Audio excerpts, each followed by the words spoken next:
What's up guys, it's Tommy here and welcome to a brand new video where we will discuss the latest news that Liverpool are planning to completely overhaul their attack because Darwin Nunez will be sold in the summer and it's very likely that Luis Diaz and Diogo Jota will be sold in the summer as well. And this is quite shocking news because Mo Salah is still not signed a new contract, so his future is up in the air. So Liverpool could completely rip up their attack, which has been the best attack in the Premier League and one of the best attacks in the world. So it's a very dangerous strategy. Sam Maguire has posted this, that Darwin Nunez and Luis Diaz are both expected to leave, while Diogo Jota could also be sold if his fitness doesn't improve. So out of these three players, how many would you sell if Salah stays and how many would you sell if Salah leaves? Because if Salah leaves, then to sell three of your other attackers is very risky, but Liverpool could get a huge amount of money for these three players. We could get 60-70 million for Darwin Nunez, we could get around 50-60 million for Luis Diaz and maybe another 40-50 million for Diogo Jota, and we can buy quite a lot of big players for that amount. My choice would be Alexander Isak as a striker and Nico Williams on the left wing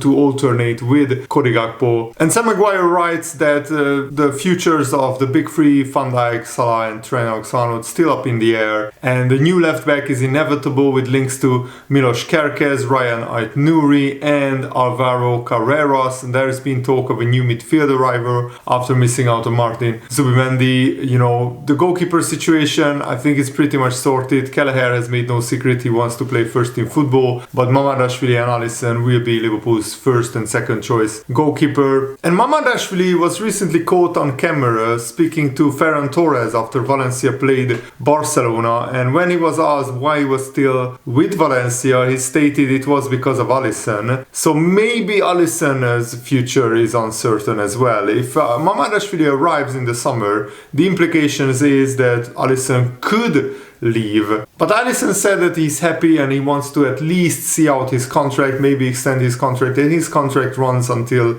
2027, I believe, so it's still 2 more years. And Sam Maguire writes, and he has very close ties, very close sources to Liverpool, that even though Liverpool are top of the Premier League and the Champions League, Arne Slot is not entirely happy with his forward line. Of course, he's happy with Mo Salah and Cody Gakpo's contribution, but the other players are not setting the world aright, according to Arne Slot. Luis Diaz started the season extremely well, but in the past 1 or 2 months, he has hit a whole cold spell, and he has these long cold spells where he doesn't score for 7, 8, 10 games. It happened last season, 2 seasons ago. And Sam Maguire writes that Liverpool would have sold Darwin Nunez in early January if a bid of 85 million plus arrived for him. But because the bid was only for like 65-70 million, Liverpool kept him. Liverpool are convinced that clubs from the Saudi League will return for Darwin Nunez. I mean, the Saudi League is absolutely crazy. They paid like 70 million for John Duran, who is not as good as Darwin Nunez right now. He's just a young developing striker. And they paid 50 million euros for Galeno, a Porto midfielder. Al Ali signed him, and now they have too many foreign players, so they left Firmino out of their Saudi League squad, and Firmino is only eligible to play the Asian Champions League games, which is really weird because Firmino is on big money at Al Ali and he's one of their best players, and yet they left him out of the league squad. And Darwin Nunez, even though he's one of the fan favorite people, Liverpool Chiefs have realized that after giving Darwin Nunez 3 seasons, it's time to sell him. There is also belief that Luis Diaz will be a target for the Saudi League. The 28-year-old will be into the final 2 years of his contract, and even though there were new talks with Luis Diaz to extend his contract, things haven't progressed because Luis Diaz wants a lot more money than what Liverpool are offering, and Phil Watch has learned that Arne Slot has become frustrated with Luis Diaz as the season has progressed. Luis Luis Diaz started the season on fire, 5 goals in his first 5 matches, but he since then only scored 3 Premier League goals in 17 games. And he has a lot of good work on the pitch, but his output is lacking. He just doesn't score enough goals and enough assists. He isn't seen as a reliable outlet. And when you can sell him for 60-70 million pounds, I think it's worth taking that money and sign a player who has better output. Luis Diaz is also 28 years old. His contract is running down, so this is the best time to sell him. You don't want to end up in a situation where Luis Diaz can leave on a free transfer. There is also doubt about the future of Diogo Jota. He is another player that is frustrating Arne Slot, according to these sources, because of his fitness. Because Diogo Jota is Liverpool's best striker, best centre forward when he's fit, but that's the issue. He's always picking up the odd knock that sees him miss a few games, and we are now in February and Diogo Jota has only started 7 Premier League games, so less than 33% of the games that we already played in the Premier League. So around Jota only started 30% of the games. Arsenal had a keen interest in Jota last summer, and of course Liverpool wouldn't kindly sell to a rival. There is a huge reluctance to sell to a rival. Jota is available for the right fee, so if a club bids a huge amount for Jota, then he will be sold. It all depends on that. If no big offer arrives for Darwin Nunez, maybe he will not be sold. Same with Luis Diaz, same with Diogo Jota. There are also suitors from abroad keeping an eye on his situation with Liverpool. Chiesa was a free hit as a transfer, just cost 10 million, and he hasn't necessarily paid off yet. He isn't considered to be sold yet. He's viewed as a value for money squad option. But again, if a big offer arrives for Chiesa that suits the club, he could also depart. So it could be a ruthless transfer window for Liverpool, one that truly ushers in the new era at Anfield. And I sense that Arne Slot will make some big moves in the transfer market because Liverpool have a lot of money available and because he wants to mold the squad exactly to his image, to how he wants Liverpool to play. And so far so good, we have been absolutely perfect. But remember, this is still Jurgen Klopp's squad, apart from Chiesa. Arne Slot, in theory, could sell 2 or 3 attackers. I don't think we would sell like absolutely everyone apart from Cody Gakpo. He's the only safe player in the attacking area because of how well he's doing. Salah is not safe because he hasn't signed a new contract, but of course Liverpool want to keep Salah. The talks are ongoing. So let me know what do you think about this, because this is absolutely crazy to come out that Liverpool basically for the right price would sell anybody apart from Cody Gakpo, which is crazy. And Salah is not for sale, he's out of contract at the moment, but if Salah signs, then Liverpool would happily keep him. And we have been linked with Jamie Bino Gittens, who is just a 20-year-old English winger playing for Borussia Dortmund, and he is having the best season of his career in a very struggling Dortmund side. They again lost recently at home to Stuttgart, I believe. But yeah, Dortmund are in mid-table, and if they don't qualify for the Champions League, they might have to sell some of their stars, and Bino Gittens is certainly one of them. He has scored 11 goals and got 3 assists already, with like a little bit over the halfway of the season, and he has caught the attention of multiple Premier League clubs, and he would be very happy to return to England, where his whole family lives. Bino Gittens is making waves, and of course it all comes down to the price. He's a very, very exciting young player, but Liverpool will only sign him for the right price. If it's 50-60 million, then I don't think Liverpool will sign him. He's not the finished article, he still needs a lot of development, but he has very, very dynamic pace and flair, and he is a very valuable asset. But Dortmund's financial situation could make it very difficult for them to keep Bino Gittens.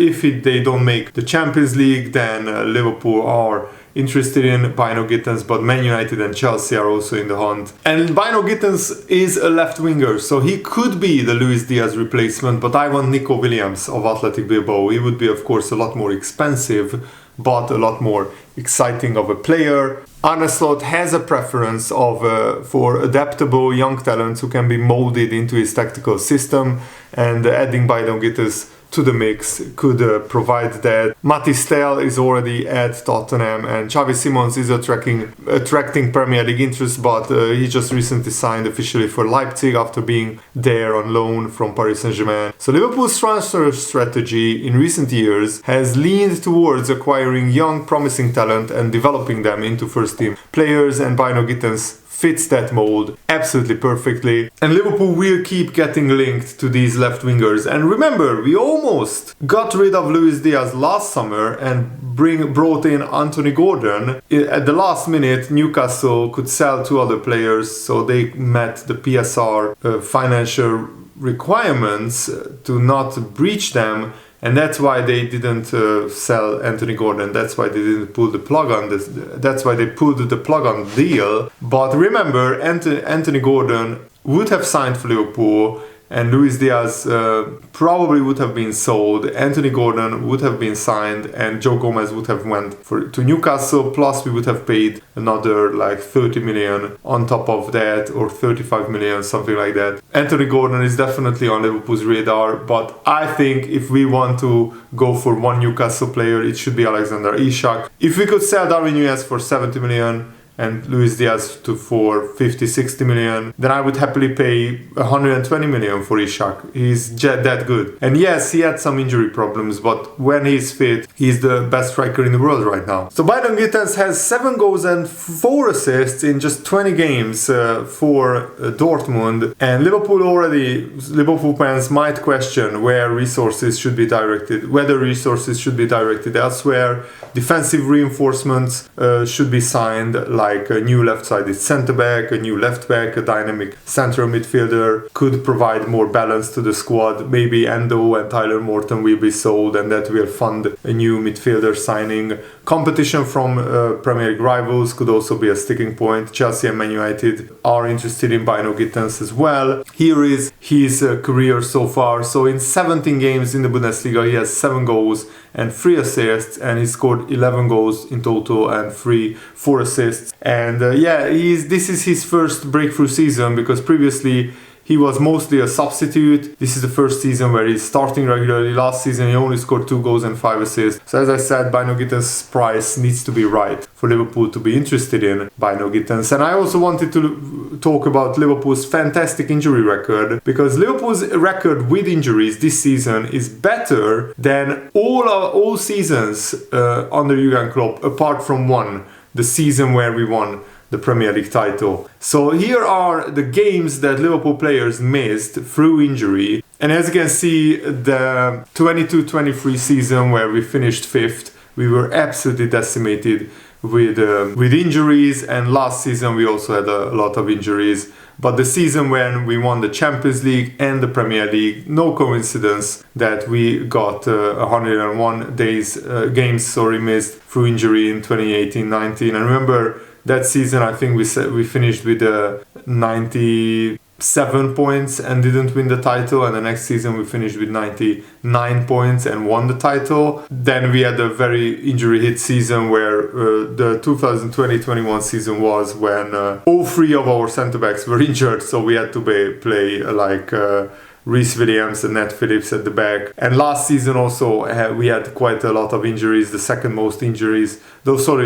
most injuries under Jurgen Klopp, and that's why our title challenge collapsed. Of course, you have to caveat this with the season is only like 60% completed, so this number is still could rise, but right now Liverpool have almost a fully fit squad. And before the Bournemouth match, Liverpool had no injuries, and that's the first time that happened in February since 2007. That was under Rafa Benitez. Absolutely crazy. Of course, a less intense training has seemingly helped players stay fit and train, and now we are seeing more of Arne Slot's style and tactical vision. And we are also sometimes less intense in games. We are not running all the time like we used to under Jurgen Klopp. Of course, this is not the cure to injuries. These methods did not prevent a near crisis in defense for Liverpool when Konate, Trent Alexander-Arnold, Bradley, Gomez, Alisson and Tsimikas were all injured. So 6 players in our defense plus the goalkeeper, if you count him in the defense as well, were all injured. And the English game is unlike other top 5 countries in terms of intensity, because in England there is more high intensity running, there are 2 cup competitions, of course, there is no winter break, there is multiple weeks with 2 league matches, so continental training methods aren't equivalent to English training methods, and they are adapted. So Arne Slot's training methods are adapted to the English system. So, of course, don't read too much into this, but so far Liverpool's record with injuries has been much better than in any of the previous 4 seasons. So, of course, still there is lots of football to be played, but hopefully Liverpool will keep most of their players fit. And Alexis McAllister has highlighted how the key tactical differences between Jurgen Klopp and Arne Slot has explained why Liverpool suffered fewer injuries compared to their rivals. Liverpool, of course, had a very, very high intensity system under Jurgen Klopp, and that resulted in a lot of injuries. McAllister said, "I think the main difference is that before we were a very, very direct team, and today we are a team where we try to be a little bit more patient and a little bit more possessive. So we try to keep the ball more. We try to have more control in the games. I think that with the quality of the players we have, with the physical capacity of the players we have, having possession at times, being able to rest with the ball, has helped us a lot to be more fresh. Because remember, if you keep the ball more and you pass it around, you are not running after the ball, you are not chasing the ball, you are not chasing the opposition, try to get the ball back. So I think that contributed to Liverpool having less injuries. Hopefully that will continue until the end of the season, because then we have a great chance of winning 2 or even more trophies. Thanks for watching, guys. Hope you enjoyed this. Have a nice day. See you later. Good night.